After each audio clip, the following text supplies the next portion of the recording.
I thrifted this jumpsuit and it's not doing it for me.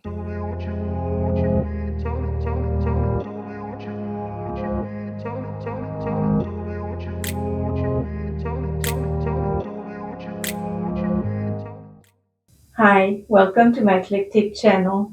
My name is Agnes and I make videos for fun. Most of them are sewing, which is what this is, but I have a spattering of other things from lifestyle to a growing playlist on French songs. What we have going on is the panier look. My hips are not filling those pants, and I think the pockets might also be part of the problem.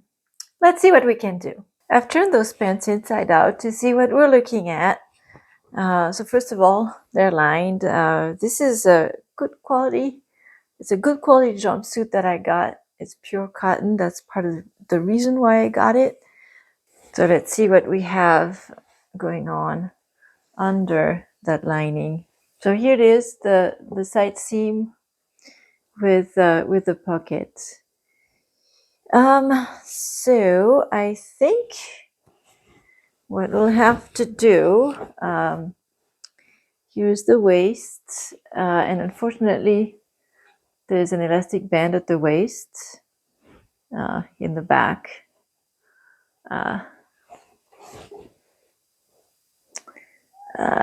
So that adds a layer of difficulty, but I need to take this apart. I'm going to separate the pants from the top, separate the lining, undo the side seams some way down until I can remove the pockets, and then think about putting this back together, adapting at the hips to make that a little more flattering fit. I'm not sold on the lining. By that, I'm not sure that I'll be putting it back. This is not a transparent fabric, and this is really meant to be for summer. The shell is pure cotton, which is nice and breezy, but the lining is the shell is, ooh, I'm wrong, hold on, the shell is 55% linen, 45% cotton, so very, very light for summer. But then the lining is polyester, so what's the point? The top will be nice and light, and then we'll be sweating in those legs like crazy. So I think the lining is gonna come off. This is not a transparent fabric. I really don't think we need a lining for the pants. I don't know what they were thinking. I picked it all apart. There were quite a few seams, a very careful finishing on this jumpsuit, another sign that it was good quality. Unfortunately, I undid it all, so I'll have to put back my own high quality finishing. I'll do my best. But these are the pants, and this is what we have. This is the front. And this is what we have going on the sides, and we see why the hips were weird. That's the current shape, and this is a form that I use. It's my pencil skirt, and the side here is exactly the curvature that I need for hips. So let's see what happens if I put it here at the waist.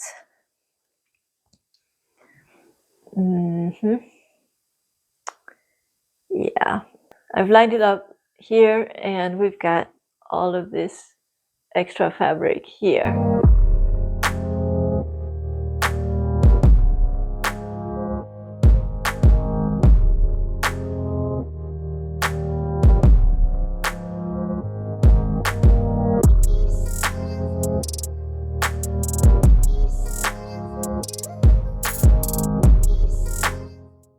That took care of the front.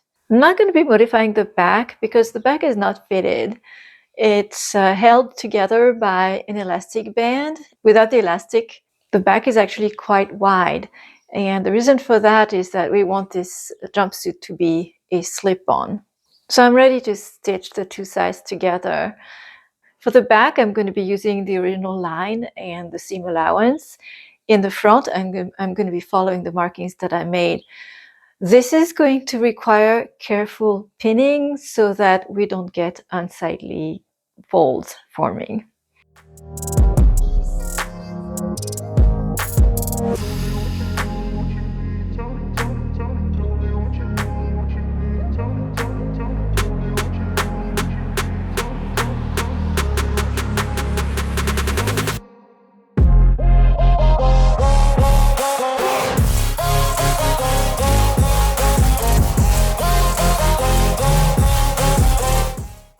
I did a fitting and it looks good. I think this will work. So I'm going to go ahead and finish those seams by trimming the extra seam allowance and overlocking.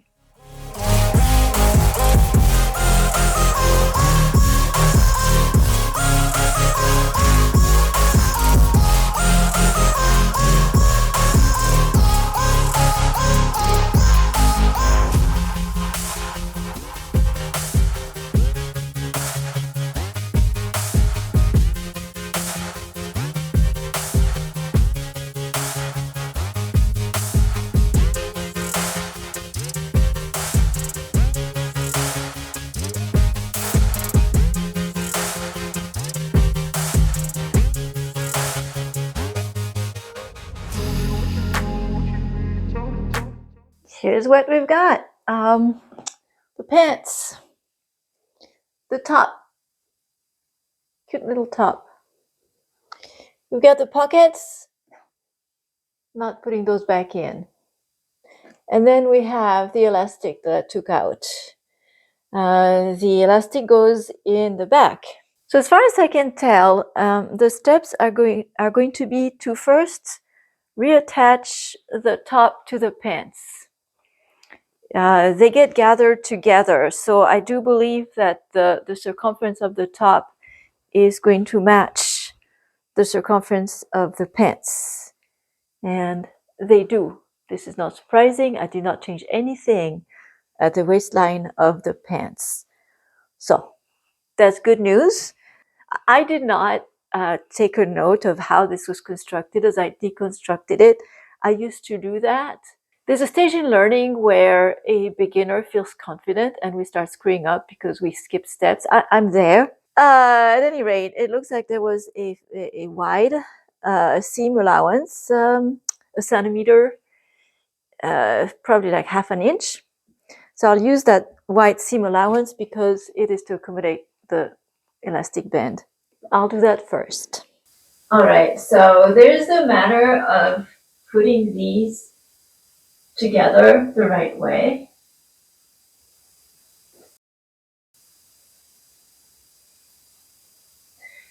And this is kind of like stitching in sleeves, and that used to confuse me to no end. Still does in a way, but I have developed a checklist of sorts for that. All right, so two things need to happen.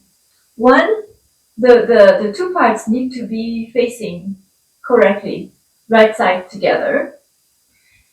So this is where it gets kind of confusing because the pants are inside out, but the top needs to be right side out. Because when I stick it in, and it has to be like that, with the seams lining up. But when I stick it in, what will happen is, since it goes inside, they will be right side together. So that works.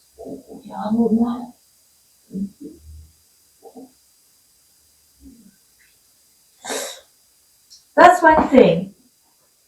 The other thing is, do I put it like this or do I put it like that? Well, the other thing that needs to happen is the front needs to match with the front. The fronts need to match. So this is the front of my top, and this is the front of my pants. And so the top will go in like that.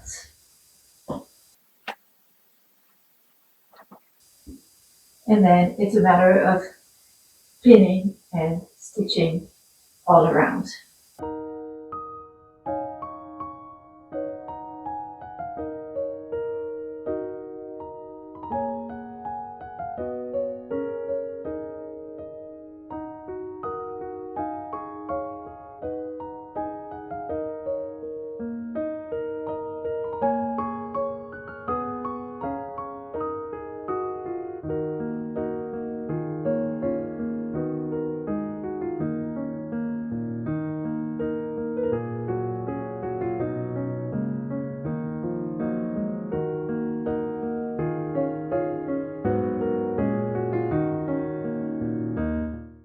The top and bottom are stitched solidly together. I finished the seam with overlock stitching to prevent fraying. I did a fitting and it's looking good. The next step is the one that is the hardest. I got to put this elastic back in the back of the jumpsuit. The way this is going to work is it goes on that wide seam allowance that I created, and then it will get folded and top stitched in place, fully encasing the elastic. So the first thing I'll do is I am going to secure the elastic to that seam allowance using a wide zigzag stitch.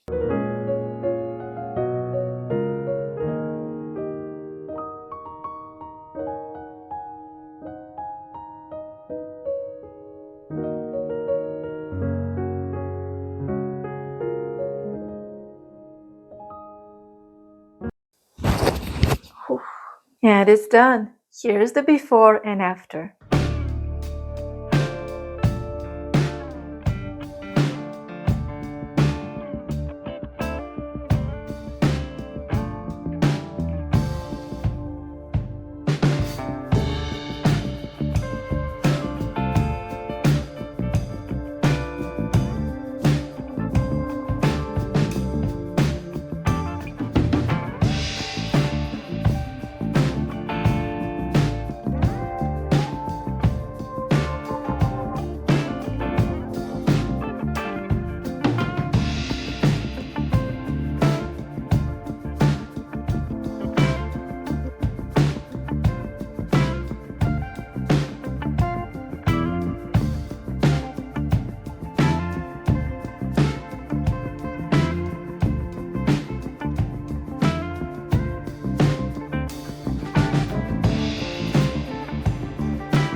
Thank you for watching. If you enjoyed this video, don't forget to give it a like, and I look forward to seeing you in the next one.